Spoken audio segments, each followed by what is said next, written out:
talk to you guys about this thing that I think is really important, something that I talk about, something that you guys probably to the point of being annoyed in hearing me saying embrace the process. How many people have heard me say that before?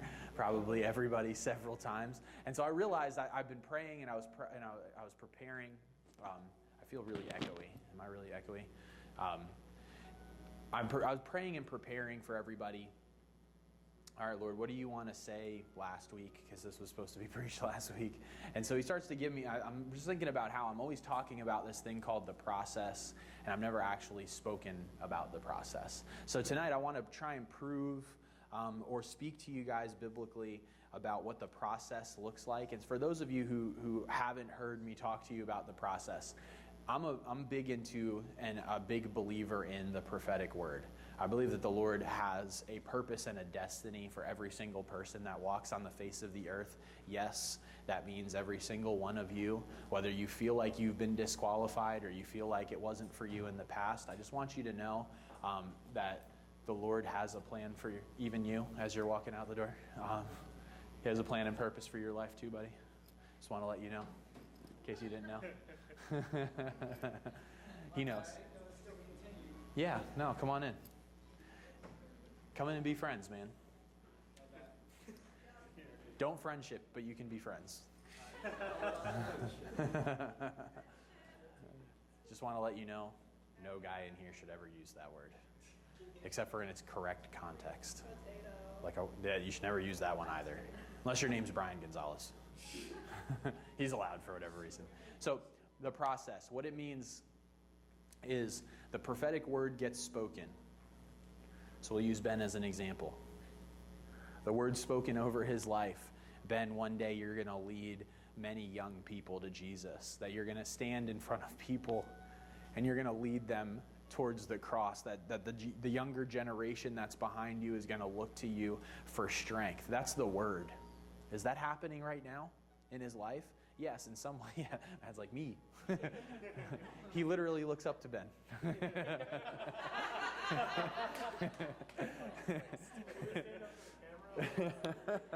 He's like, it's like Kobe Bryant and Shaquille O'Neal. He's like this around his waist. But so the word gets spoken over Ben. Is he right now like prophesying and preaching and praying over thousands of young people? No, he's not. But he's in the process right now. So as soon as the word gets spoken over your life, the process begins. There's going to be some things that I'm going to tell you tonight that you may not have ever heard before. You probably heard me say them if you've been around me long enough. But I want to tell you that the process, thank you, because I wasn't going to look at you once when you were sitting over there. I was just going to forget that you were there. It's like anything from the post that way in the front row, I just don't even see, not even my peripherals. So I think that what we have to understand is as soon as the destiny is being spoken over your life, that you're beginning the process. And then everything that happens throughout that is a continuation of the process for your life. Is that okay? Yeah? This means yes. This means no. You can do those. It won't distract me. It distracts me when everybody's like, it's like what everybody's face is whenever I talk, huh? All right, so Genesis 37 is where we're going to start. And I promise, like, this message can either be really long or it can be really short because we're going to talk about Joseph. How many people know the story of Joseph? Probably never heard it preached this way, but it's going to be fun. It's like 8 chapters in the Bible. So we're not going to read all 8 chapters. We're not even going to talk about all 8 chapters. Genesis 30. Yeah, thanks for joining, Dom. Everybody, this is Dom. He's long-winded. Genesis 37.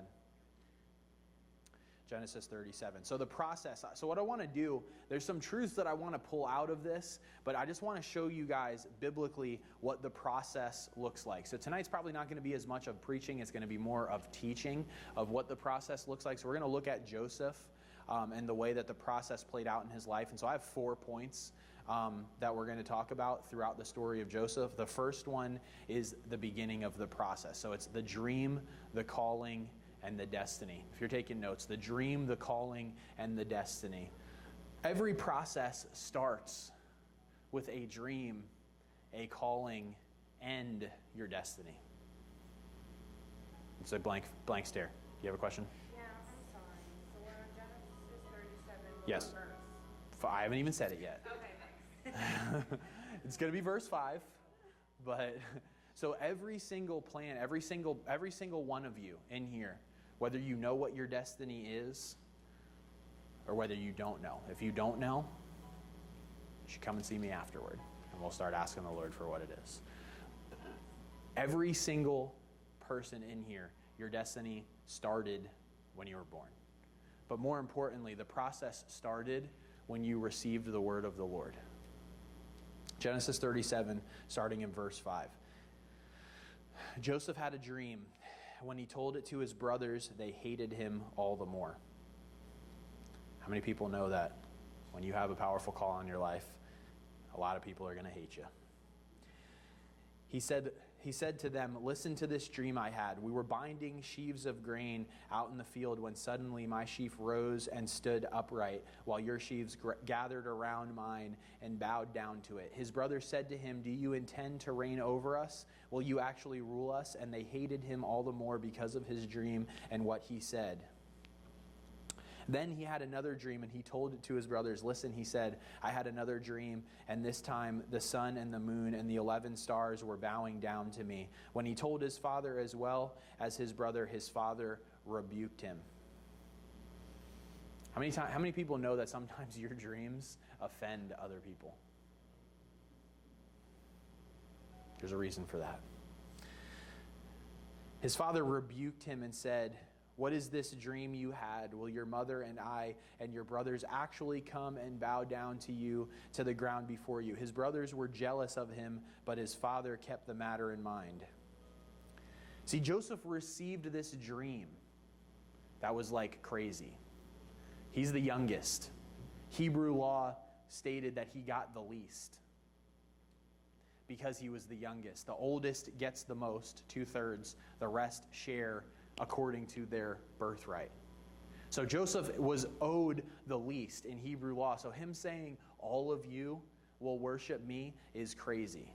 I just want you to connect to the fact that just because your dream or your purpose is crazy doesn't make it any less from God. I'm going to say that again. Just because your dream or your purpose is crazy doesn't mean that it's any less from God. All it is it started you on the process. See, for Joseph, the process started for him as soon as he had those dreams. He had no choice.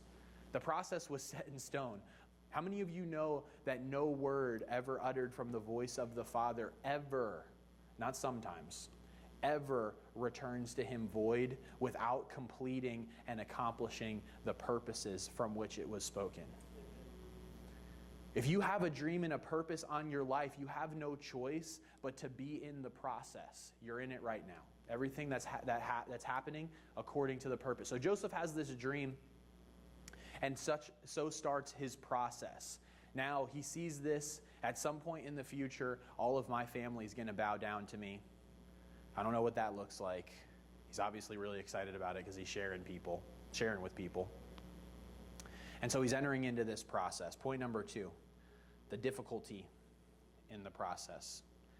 How many people experience difficulty in their life? It's okay. Everybody can raise their hands. Me too. Difficulties are going to come. Sometimes we believe and we sit in this reality that because we're struggling, we're disqualified. Can I tell you that those two things have nothing to do with each other? That you're not disqualified? Zach Fawcett, you're not disqualified, buddy? Genesis 37, starting in verse 19. "Here comes that dreamer," they said to each other. This is Joseph's brothers. "Come now, let's kill him and throw him into one of these cisterns and say that a ferocious animal devoured him. Then we'll see what comes of his dreams." Come on. Man, the enemy wants to steal your dreams tonight. So when Joseph came to his brothers, they stripped him of his robe, the ornate robe he was wearing, and they took him and threw him into the cistern. The cistern was empty there. Sorry, I skipped to 23. And there was no water in it. Verse 25. As they sat down to eat their meal, they looked up and saw a caravan of Ishmaelites coming from Gilead. Their camels were loaded with spices, balm, and myrrh, and they were on their way to take them down to Egypt. Judah said to his brothers, this is one of the brothers of Joseph, the oldest actually, what will we gain if we kill our brother and cover up his blood? Come, let's sell him to the Ishmaelites and not lay our hands on him. After all, he is our brother, our own flesh and blood. His brothers agreed. So when the Midianite merchants came by, his brothers pulled Joseph up out of the cistern and sold him for 20 shekels of silver to the Ishmaelites, who took him to Egypt. Then they got Joseph's robe, slaughtered a goat, and dipped the robe in the blood. Whew. Sometimes there's going to be persecution of the dreams that you have. Sometimes there's going to be persecution of the callings that you have. Sometimes your very life is going to offend people so greatly that they want to do anything that they can in order to destroy you. They'll say things in order to destroy you. They'll make up lies in order to destroy you. They'll try and turn people that you care about against you. They seek for every opportunity in order to destroy and suppress the dream that's inside of your heart. Can I tell you that it's not going to happen? The enemy will use people that are around you. Your dreams, listen to me. I wouldn't say this to every group that I would preach this message to. I wouldn't necessarily say this on a Sunday morning if I preach this, but for this group, there's a calling on your life.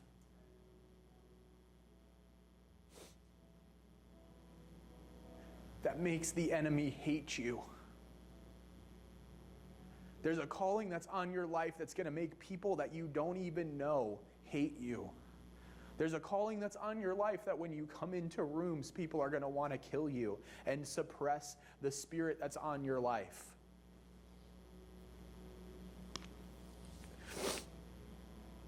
Point number 3. This is the heights and the depths. The heights and the depths. So Joseph has these dreams. He knows that they're the word of the Lord for his life. He's entering into this process. His brothers hate him. Pretend like they kill him. Tell his father that he's dead. Throw him into a cistern and sell him into slavery. So he gets to Egypt and he's purchased by a man named Potiphar.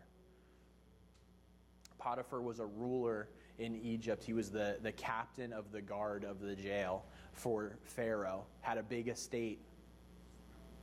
So Joseph's brought into the house of Potiphar, and quickly the will and the power that's upon Potiphar's life raises him up.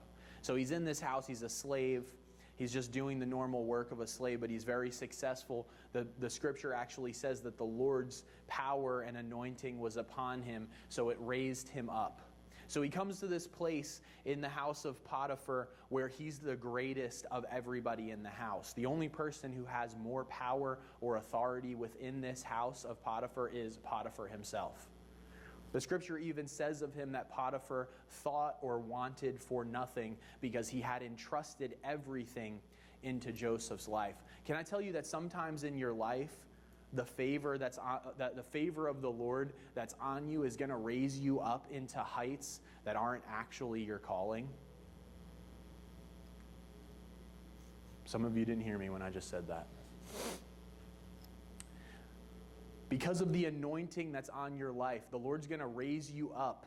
He's going to allow you to be raised up into the heights of ministries, into the heights of job situations, into the heights of relationships because of the anointing that's on your life in order to test your obedience to Him. How hard would it have been for Joseph, being the greatest of all of the slaves, for the Lord to be like, you need to go and do something else? Some of you right now are in a situation where the process has brought you to the height of something. You feel like it's not time for you to go.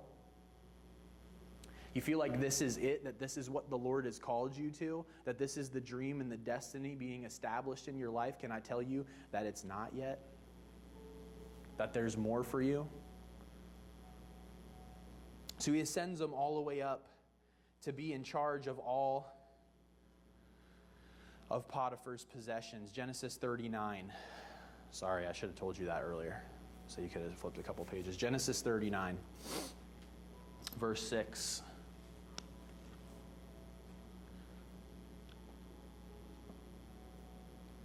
Genesis 39, verse 6. So Potiphar left everything he had in Joseph's care. With Joseph in charge, he did not concern himself with anything except for the food he ate. Now Joseph was well built and handsome, and after a while his master's wife took notice of Joseph and came and said, "Come to bed with me."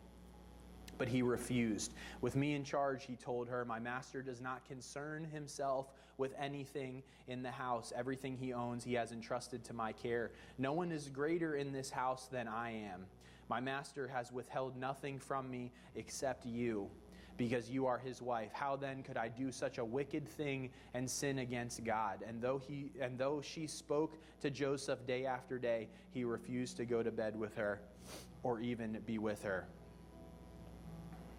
How easy would it have been for Joseph to feel like he had arrived? Potiphar puts him in charge of everything. All of you guys, a lot of you guys work, right? I'm in a situation right now, and maybe some of you guys have experienced this in the past. Some of you may work on your own in certain situations, so you don't have direct supervision. I'm at the place in my job now where I don't get managed at all. Like, I have weekly conversations, usually daily conversations with my boss, but he's over like 12 departments and over 600 people. So he allows me to manage the 50 that I have all on my own. So it's my ideas, the stuff that we're doing is all of my opinions. So he doesn't care or think about or want for anything in that situation. That's essentially what Joseph is going through. It's like you're in your job and you have no boss, basically. Like, you have a boss, but he trusts you so much that you do everything on your own. Does that make sense? We connecting with that? How easy would it have been? How easy, even for myself, would it be for me to be like, I've arrived. I'm in charge of all of this great stuff. I have nobody that's asking me to do this or that.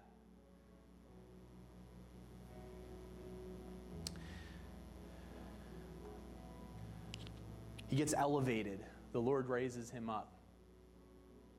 And he gets tested. And so rather than Joseph taking this opportunity in order to feel like he's arrived, in order to take back from all of the people that hurt him, in order to take back from the person who has him in slavery, he could have just reached out and done this terrible thing. What does Joseph decide to do? Live righteously. How many of us in our lives, we go through a point in time in our life where we feel like we've arrived, that we're at the destination of this process, and then you want to look back on all of the people that have hurt you or that have done evil to you in the past, and then use this status that you have in order to take advantage, in order to exact your own judgment, in order to have revenge on. You don't have to raise your hands. Joseph decides to continue to live righteously.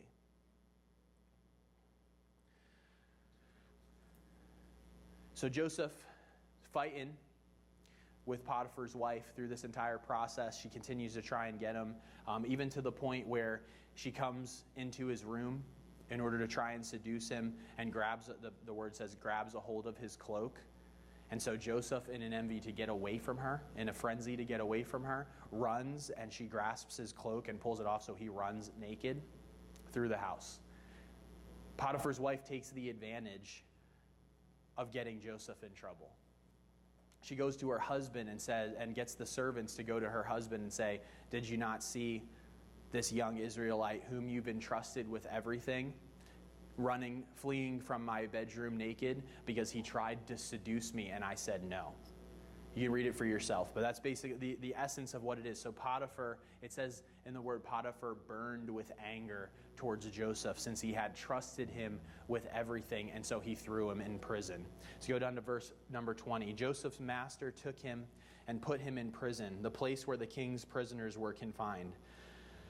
But while Joseph was there in prison, the Lord was with him. He showed him kindness and granted him favor in the eyes of the prison warden. So the warden put Joseph in charge of all those held in prison, and he was made responsible for all that was done there. The warden paid no attention to anything under Joseph's care, because the Lord was with Joseph and gave him success in whatever he did. I just want to say one word that describes the life of Joseph: favor.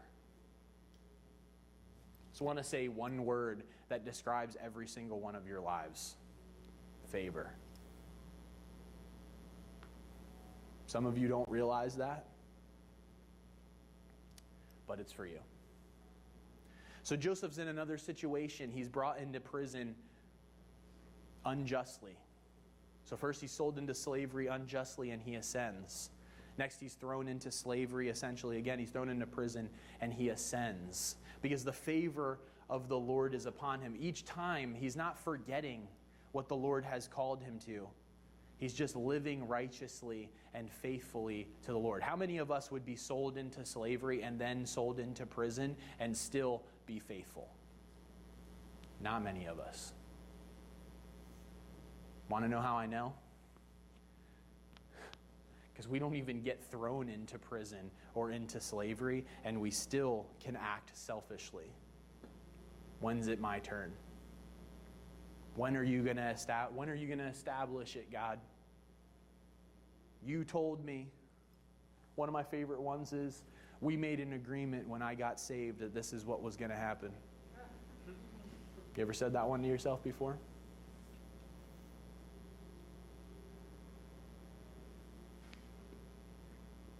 Chapter 40 describes the story of the cupbearer and the baker. I'm still on point 3, by the way. It's a long one. Describes the story of the cupbearer and the baker. So the cupbearer was literally what it sounds like. He handed a cup of wine or whatever the Pharaoh wanted to the Pharaoh. Usually what it meant in the cupbearer was the cupbearer would taste the wine first in order to make sure that it wasn't poison before he gave it to, yes, Lord, before he gave it to, would give the cup to Pharaoh. He would taste it, he'd give it to him, and then the baker, literally, he was the head baker within the house of Pharaoh. So it goes through this whole story. Joseph, from the favor of the Lord, meets these two people. They're talking and discussing a dream. Joseph tells them the interpretation of the dream, tells them that the cupbearer is going to be brought back and ascended back to his role as the cupbearer to the Pharaoh, and that the baker was going to be decapitated and placed on a pike. Not a very great word to receive, I'm just going to be honest. I'd be like, thanks. That sounds awesome. So, but he tells Joseph to make sure that he remembers. He says to the cupbearer, make sure you remember me when you're back with Pharaoh. Remember that I helped you and that I spoke to you the word of the Lord. And he didn't. And he didn't.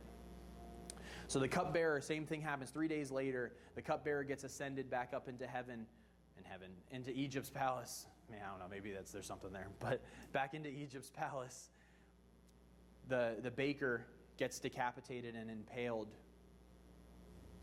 And so the cupbearer, back to where exactly the way that the dream was predicted by Joseph, yet forgets his oath that he made to Joseph. Man, what does it feel like to be Joseph at this point in your life? How many people are feeling like they're Joseph right now? You don't have to raise your hand.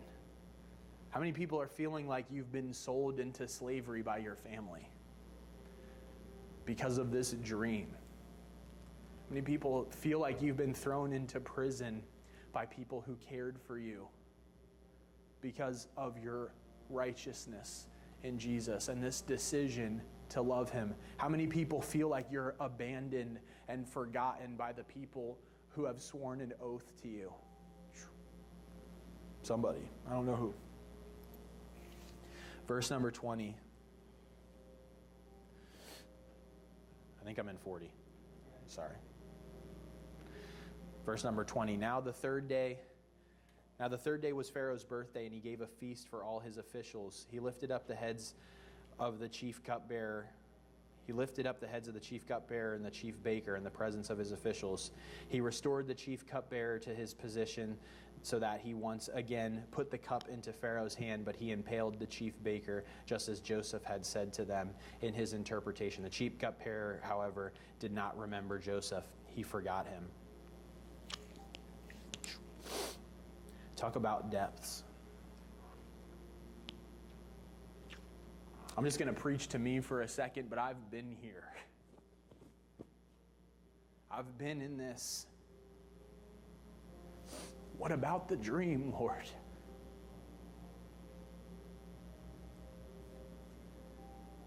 Joseph was sold by his family, wrongly accused of adultery, betrayed by someone he helped, and left in jail to rot. Man, I've been there. Rejected by friends that once were family. Persecuted, looked down upon, questioned by people who I thought cared. And abandoned by those who I trusted. But the Father had a plan. Point number 4. The establishment of the word. I wrote Exodus for some reason, but I meant Genesis. Genesis 41, starting in verse 1. When 2 full years had passed, Pharaoh had a dream. He was standing by the Nile when out of the river there came up 7 cows, sleek and fat, and they grazed among the reeds. After them 7 other cows, ugly and gaunt, came up out of the Nile and stood beside those on the river bank. And the cows that were ugly and gaunt ate up the 7 sleek, fat cows. Then Pharaoh woke up. He fell asleep again and had a second dream. 7 heads of grain, healthy and good, were growing on a single stalk. After them, 7 other heads of grain sprouted, thin and scorched by the east wind. The thin heads of grain swallowed up the 7 healthy, full heads. Then Pharaoh woke up. It had been a dream. So Pharaoh has a dream when he's sleeping at night on his birthday. And he asks all of his magicians, all of his sorcerers to come and explain to me the purpose of these dreams. So all of the magicians come, and for days they work with Pharaoh in order to try and explain to him what these dreams mean, and none of them could. So finally the cupbearer remembers Joseph and tells Pharaoh. Verse 15 of 41 says, Pharaoh said to Joseph, I had a dream, and no one can interpret it, but I have heard it said of you, when you hear a dream, you can interpret it. So I love Joseph. Verse 16, I cannot do it. Joseph replied to Pharaoh, but God will give Pharaoh the answer he desires. Oh my God, how is this guy still humble? Maybe that's just for me. Joseph's finally ascended again. I cannot do it, Joseph replied, but God will give Pharaoh the answer. Someone in here needs to know that in order for you to get out of the depths, you need to give the credit to the Lord. Jump down to verse 25. Then Joseph said to Pharaoh, the dreams of Pharaoh are one and the same. So he's interpreting the dream now for him. God has revealed to Pharaoh what he is about to do. The 7 good cows are 7 years, and the 7 good heads of grain are 7 years. It is one and the same dream. The 7 lean, ugly cows that came up afterward are 7 years, and so are the 7 worthless heads of grain scorched by the east wind. They are 7 years of famine. It is just as I said to Pharaoh. God has shown Pharaoh what he is about to do. 7 years of great abundance are coming throughout the land of Egypt, but 7 years of famine will follow them. Then all the abundance in Egypt will be forgotten, and the famine will ravage the land. The abundance in the land will not be remembered, because the famine that follows it will be so severe. The reason that the dream was given to Pharaoh in 2 forms is that the matter has been firmly decided by God, and God will do it soon. There's some power in that scripture verse too, but we're going to skip over it. No, we're not. How many of you have gotten a prophetic word and then it's been spoken over you again? by somebody else. A dream that you had or a purpose has been spoken independently of each other multiple times. If you're struggling with whether or not that's from the Lord, you should reread 32. I'll do it for you. The reason the dream was given to Pharaoh in two forms is that the matter has been firmly decided by God. You need to know that the matter has been firmly decided by God in your life. You can't change it. You can't run from it. Somebody can't screw it up for you. Moving on. 33, and now let Pharaoh look for a discerning and a wise man and put him in charge of the land of Egypt. Let Pharaoh appoint commissioners over the land and take a fifth of the harvest of Egypt during the 7 years of abundance. They should collect all the food of these good years that are coming and store up the grain under the authority of Pharaoh to be kept in cities for food. This food should be held in reserve for the country to be used during the 7 years of famine that will come upon Egypt, so the country may not be ruined by the famine. Verse 37, the plan seemed good to Pharaoh and to all his officials. So Pharaoh asked them, can we find anyone like this man, one in whom is the Spirit of God? Even a non-believer can attest that the Spirit of God is on Joseph. Then Pharaoh said to Joseph, since God has made all this known to you, there is no one so discerning and wise as you. You shall be in charge of my palace, and all my people are to submit to your orders. Only with respect to the throne will I be greater than you, because of all of this Pharaoh put Joseph in charge. So while Joseph's in charge of Egypt, he does exactly as he advised Pharaoh to do. They store up things. He has great favor. The abundance is great in the 7 years. And then the famine comes just as promised. So what happened during this season is all of the food, it was all gone. Families were selling everything. First they came to Joseph and they gave him all of the money in order to buy grain. Then the people came to Joseph and gave all of their livestock. And then after that, all of the people came and basically sold themselves into bondage in order to continue to eat during the famine. They sold their lands, and then even their lands were leased back to them, and a portion of their harvest had to be paid to the throne each year because of this great famine. And through all of it, Joseph was given great favor. Also during this time, the entire region was struck with a famine, so people from all over the place. How many people know where Egypt is geographically? Does everybody know? Does anybody not know? So I can kind of explain it. So it's in the northeast part of Egypt, or the northeast part of Africa. So it's right next to the Middle East. Israel and Egypt touch, so they can connect right there. That's why Egypt and Israel had a lot of wars throughout the Old Testament. It's an Old Testament history lesson for another time because it's boring. Trust me, it is. You don't have to learn it. So many people from all over the world were coming in order to get food from Egypt, and they were selling everything that they had. They were saying things like, surely, what is money good for? What is livestock good for? What is lands good for if we have no food to eat? That's the blight that was in the region. Joseph knew it was going to happen, and he set apart Egypt in order to do it. Everybody, I just want to stress that again, everybody came to Egypt in order to get their supply, including Joseph's brothers. I think I'm in 45. Sorry. I'll just read it to you, but I think it's 45. I don't know why I didn't write it down. When Jacob learned, this is verse 1. When Jacob learned that there was grain in Egypt, he said to his sons, why do you just keep looking at each other? He continued, I have heard that there is grain in Egypt. Go down there and buy some for us, so that we may live and not die. Then 10 of Joseph's brothers went down to buy grain from Egypt, but Jacob did not send Benjamin, Joseph's brother, with the others because he was afraid that harm might come to him. So Israel's sons, it's also Jacob, in case you didn't know that, Jacob, Israel, same person, were among those who went to buy grain, for there was famine in the land of Canaan also. Now Joseph was the governor of the land, the person who sold grain to all its people. So when Joseph's brothers arrived, they, what?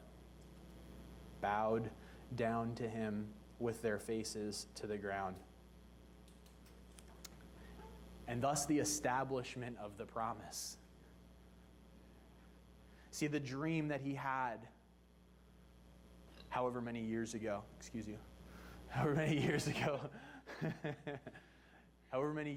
beforehand, the dream of the wheat bowing down, the dream of the stars and the sun bowing down to Joseph, all of this had to happen all for this one moment.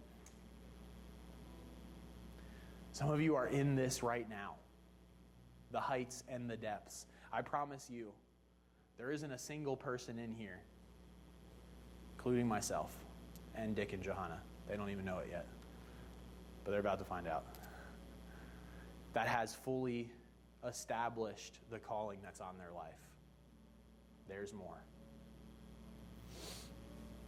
There's more. So if you feel like you're at the height of Potiphar's house, or you feel like you're in the depths of the prison, there's hope.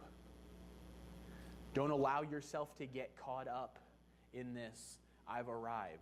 Don't allow yourself to get caught up in this, I'm in the depths. Allow yourself to get caught up in the truth that the process is taking place in your life and that the Father is faithful to establish the words in you that He's spoken over you your entire life.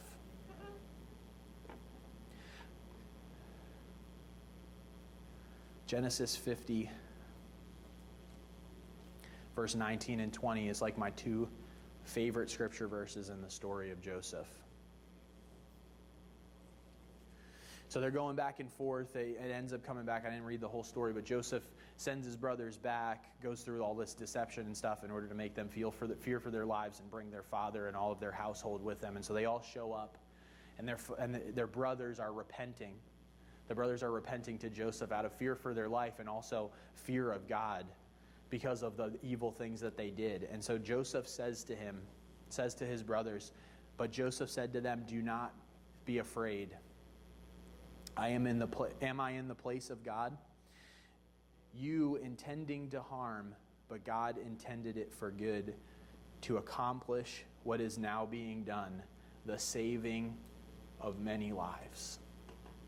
See, what you intended for evil, the Father intended for good in order to accomplish the purpose that is in your life.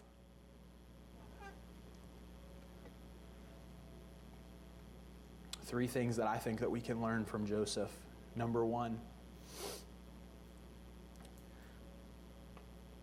sometimes He, being the Father, has to take us into the depths in order to ascend us to the mountaintops. If you're in the depth, hear me right now. It's not going to last forever. If you didn't hear me, if you're in the depths, it's not going to last forever. There's hope. Number two, maybe the reason for your despair has a higher purpose than you realize.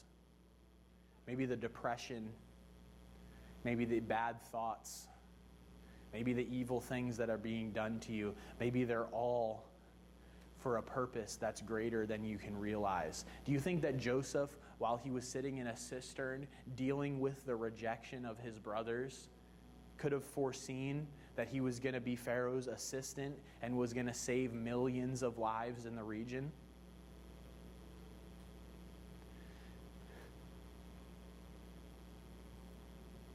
Ben, do you really think that the Lord expects you to be able to see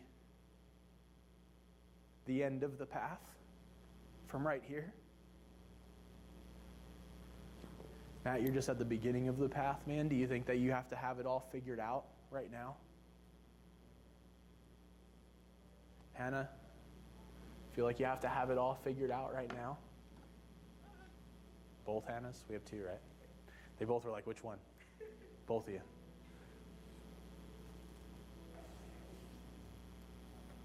Number three, and most importantly, the Father's plan for your life will always be established. You can't mess it up. Just because your plan is not being established doesn't mean that the Father's plan isn't going to be established. You intended to harm, but God intended it for good to accomplish what is now being done, the saving of many lives. Many people have an issue with me saying that the Lord lives in order to establish his pleasure on earth, in order to please himself. People have issue with that. But people have issue with Psalm 115, verse 3, where is our God? He is in the heavens, and he does all that he pleases. How many people struggle with the fact that it pleased it pleased the Father in order to put Joseph into slavery?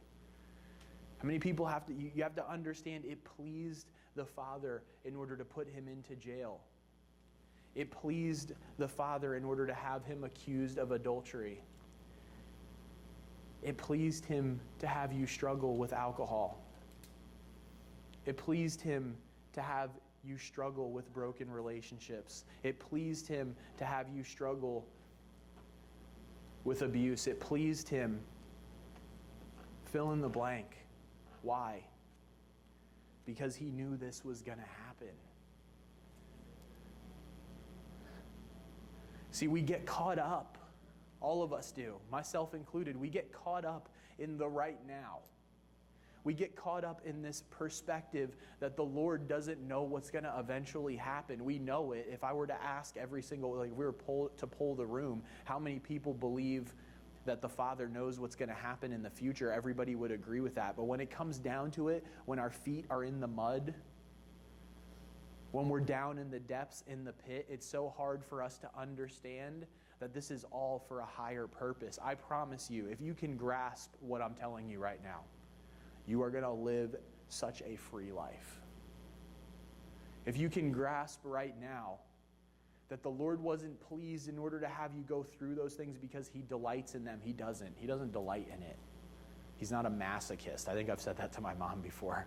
Like, he doesn't enjoy torturing his people. What he does enjoy is establishing in them the promises that he made to you. Amen, Andrew.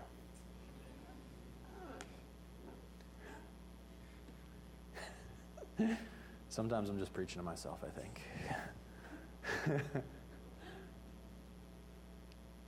Guys and girls, if you hear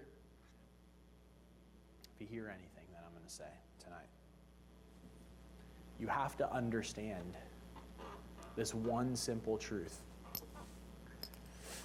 Everything that happens in your life was always a part of the plan.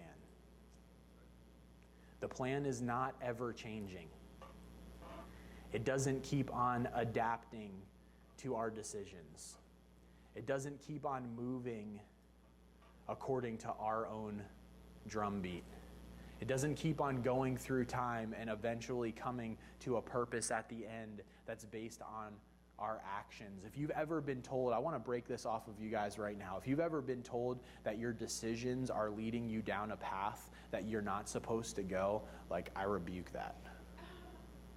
Because your decisions have always been leading you down the path that the Lord intended. Every single one of them. There is no such thing as plan B. Let me tell you this. If there was more than one plan, if there was more than just a plan A, I'd be on plan ZZ. So anybody work in Excel where it goes A through Z and then it goes A, B, A, C? It'd be like ZZ for me. That's how many plans there would be.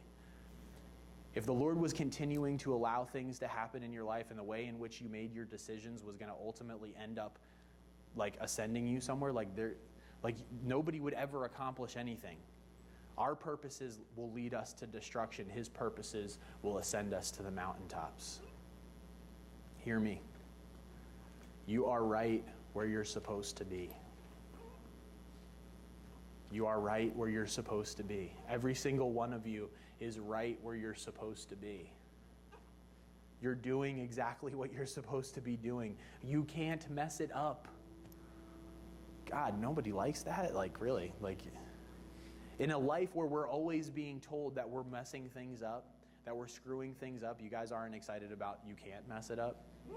It's the only time that you're ever going to hear an adult, yes, I'm old now, tell you that you can't mess things up. You can't, like, I said this in the prophetic class. I'm probably not going to say it exactly right. But our stupid decisions, our lack of faith, can't overwhelm the plan and purposes of God.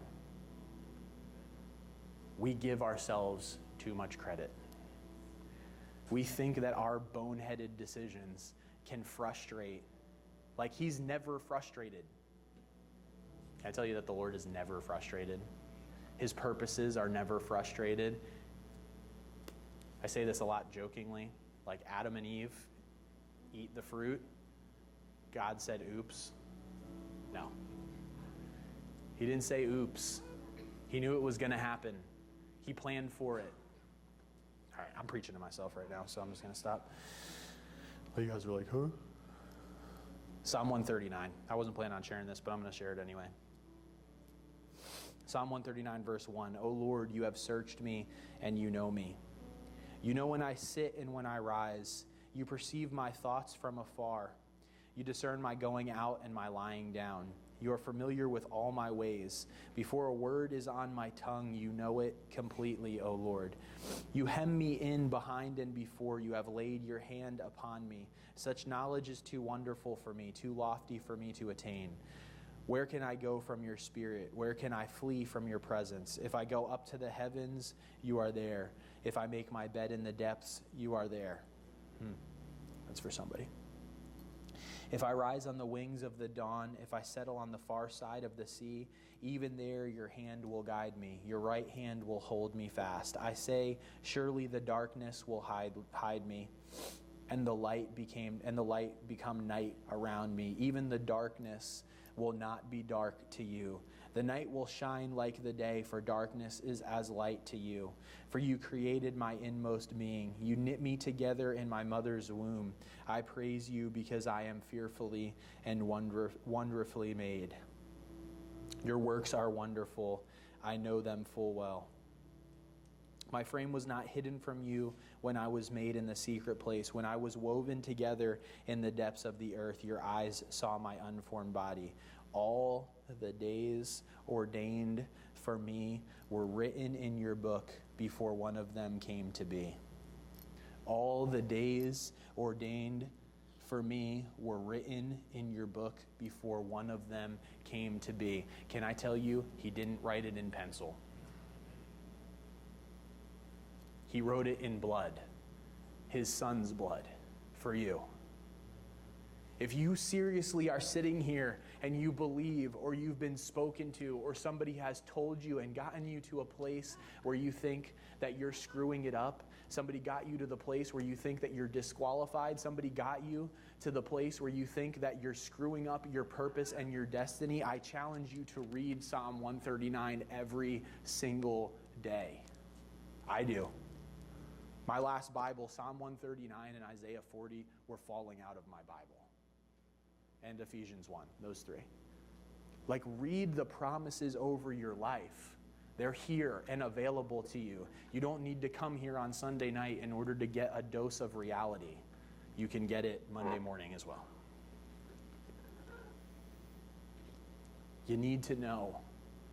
You'll never, none of you, I'm not going to say it that way. It'll take you longer to achieve your destiny. That's not even theologically correct either. But you know what I mean.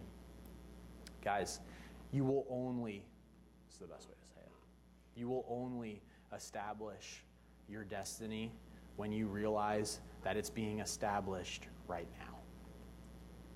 That it's always been being established. Even before you were a Christian, it was being established.